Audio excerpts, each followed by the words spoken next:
get offended when you wear the big brand them. They don't want to see you, kind of a bill for you. I make you think when Oprah go places, people look on her like she can't afford the bag. Because I know that the demographic there at them, when they man do them analytics, that's not the group. You see me? Compton people have left and go Rodeo Drive. Go get it. And it says sales went up in Rodeo Drive. So who get the credit? The people them from Rodeo Drive.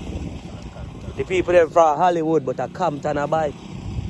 You see me? That tight.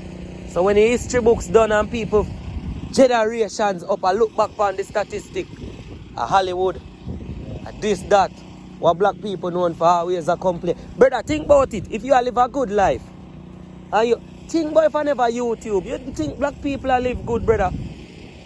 If you look around in the streets where we there, when last you see a black man pass in a Range Rover? When last you see a black man pass in a big Benz? And if a black man do pass in a big Benz or a Range Rover, what him look like?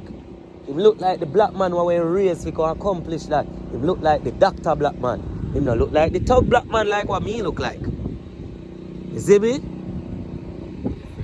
You see me? And there's no difference with me and the doctor man. Two we make the same income. He probably make more than him if he is just a resident doctor or a new doctor who start out. You get what I say? Me is a software engineer, him is a doctor, so the society, the IRS, no know what me look like, you know. The IRS just see my name, and under occupation, is a software engineer, under income, you see that. So when you see that, guess what I look for me as? High income earner. You don't care, say, oh, him have dreads, nose ring, and ear ring, and smoke.